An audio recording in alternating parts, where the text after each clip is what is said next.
Welcome back to the channel for a channel update here in today's video. And I'm just going to get straight into it. A lot of you guys have probably been wondering where I've been at. I have not quit YouTube. I am literally just on an extended break, and I'm going to go into detail on why I kind of took a break and what's to come on this channel. So first, let's just talk about why I took a break. So as you guys know, YouTube is not my full-time job. So I do not do this to pay the bills. It is something I do in my spare time. I do it because I enjoy it. And I've been doing it for a long time now. I think I'm going on like 7 years, something like that, something crazy at this point. And it's been a lot of fun. I've had a lot of big series, a lot of series that have flopped. But that's the thing, you know, if you fail, it doesn't matter. You just move on and just come back from there. And that's one thing I've done with this channel a lot. Like, there have been a lot of channels that have come out and kind of surpassed me, but that's fine. I like being, you know, kind of the smaller to mid-size YouTuber that puts together some deep series, that has a lot of fun with it. I like to go in depth, have these long kind of rebuild type of series, and that's kind of been fun for me. So I'm not getting away from that. I literally just needed a reset to kind of look at my channel to see where I want to go from here. And that's kind of why I took the break. To add on to that, I mentioned that this is not my full-time job. I am very, very busy with my actual full-time job. And then I'm also welcoming in a third kid into the world here in December. So definitely a pretty busy with all my kids and my family. Definitely want to give them a lot of my time. So it's not that I want to take away time from my YouTube channel, but I need to give time to them. And they will understand if I do, you know, need a break and want to devote some more time to YouTube. But family first over everything. Remember that always. But let's just talk about what's to come. I want to first talk about the series we literally just completed. We're 99% completed with it, and it's the Marshall series in College Football 25. I want to first talk about College Football 25 and kind of where I started with the game and kind of where I am now. In the beginning of the release of College Football 25, there were just a lot of issues with the game, and I actually think that kind of hurt my Marshall series. Don't get me wrong, I really enjoyed the Marshall series, but to me, I felt like we achieved the mountaintop a little too fast, in my opinion. I just mentioned it before that I enjoy the long-term rebuilds, the ones that you can really develop a storyline to your players and see how they play throughout all 4 years, especially in college. I kind of love that aspect of the college game. And with the Marshall series, it took us 4 years to win the national championship. And in a lot of cases, that is pretty unrealistic. But I definitely had fun with it. I just think I peaked a little bit too early. One thing that was an issue early on in College Football 25 was the broken system, which like pretty much weighed user teams way higher than what they should have been. For example, in year one, we made the college football playoff in year number 1.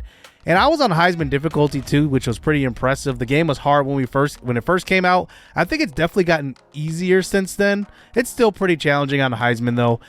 But I think one thing that happened early on in the game is that for some reason, all CPU teams that were mid-major would just like lose to each other. There would be no 1-loss, no 2-loss teams. There would be like 4-loss, 5-loss teams all across every mid-major conference, every non-P4 conference, I should say. And it made your team, if you did well, you would probably be catapulted into the playoff. And they made bug fixes to that, updated all that. It looks pretty good now. But back then, I think it definitely made the series early on a little too fast in the beginning. And I tried to slow things down a little bit with kind of encouraging transfers after season 1. And even though it slowed it down a bit, I still had major success in conference play as a non-Power 4 team. And it led to 3 conference championships in all 4 seasons. So I won 2 of 3 in the Sun Belt Conference, and then I moved up to the Big 12, ended up winning the Big 12 in season 1, and then ended up going on to win the national championship. So in 4 years, it was a quick turnaround, and I definitely had fun in this series, but I do in my series look for more of a challenge. That's why I play with, pretty difficult sliders. I try to play on the highest difficulty just so that there's like a realistic aspect of team building. So I do want to finish the Marshall series up. And once I do that, I will move on to the next series, which is my next topic. The Butler Bulldogs Dynasty, which I started up about a month ago now. And it's kind of been on hold a little bit. And I want to just talk about my initial goal with that series. And it was really to start from the bottom and build my way up. Marshall as a team was kind of mid-tier. Still a non-power 4 team. However, I definitely started from a better position than I wanted to. So with the Butler series, I wanted to start out as like the worst team in college football. And a lot of work went into creating the world. So I put Butler in the series. I ended up putting a lot of rivals in the series, like Valparaiso, like Xavier. I ended up putting all these teams in there. I did so much work just to get the series started. And then when the series started, I kind of felt that it was empty. And I want to describe why. One of the reasons why is because when I was building it, I kind of had a vision for it. But when you put a team builder into Dynasty, you have to play a cloud franchise. Now, what does that do? So basically, that means you have to be online anytime you are playing. And it also means you cannot spectate CPU games. There is a workaround for it, but you have to create a second, PlayStation Network user, whatever you call it on PlayStation. For Xbox, you have to create a new gamer tag. And then you have to join, the Dynasty with 2 users. And it's just a lot of work that's for something that seems like pretty stupid to have to go through all these hoops for. So that definitely sucks some fun out of it. I had to do so much work just to get other footage. And then at that, I was having issues with my capture card too. I had to order a new one, had to upgrade all that stuff. I finally got it working. But at that point, I was so exhausted from all the work I had done putting into the Butler series, because on top of just trying to get, CPU games to actually work, to watch CPU versus CPU games, I also made it so that when I started this series, I modified the rosters of other team builder teams so that every player does not have that same template, that roster template of names. So I was making sure to go through and rename a ton of guys and rename or re-rate them as far as their attributes go. It was a lot of work, and I think at the end of it, I just got exhausted. And at that point, I was just mad that I did all that work and I didn't feel any fulfillment out of it.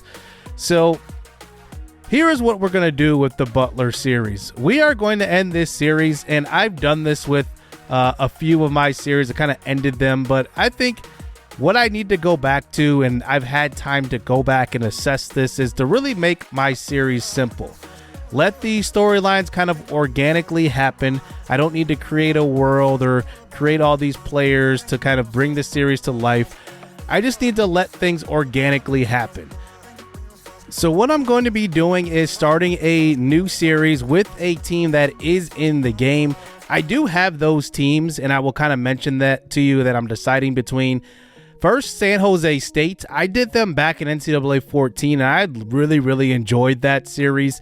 And I'm excited to go back to a California team and a team that is really historically bad. The second team I'm considering is Arkansas State. And the one thing I like about Arkansas State is that they have a young quarterback in Jalen Rayner. And they are in the middle of the U.S., which means at the end of the Sun Belt, we could potentially move to the SEC, to the Big 12, the Big 10. We could really pick where we want to go. So that would be an interesting decision for us. And I've always had kind of a desire to do a series with Arkansas State. We'll see, but I'm choosing between those two schools. But we will start it as a play now series, meaning that I will start from their current record as of today. They're 6-4. And then I will make sure to sim loss or sim win whatever games they did in real life, and then pick back up to the current day and then continue from there. So I want to make it as simple as possible. We'll not do any like type of customizations to get the series set up. I do want to be knowledgeable about the teams and everything. That will still happen, but I think just putting in way too much work and just simplifying it is going to be what I'm going to do. One other thing I explored throughout this break is really like, how can I maximize getting the best gameplay? One of those things that I did end up finding out is revamped passing is definitely makes the game a lot easier than what it should be.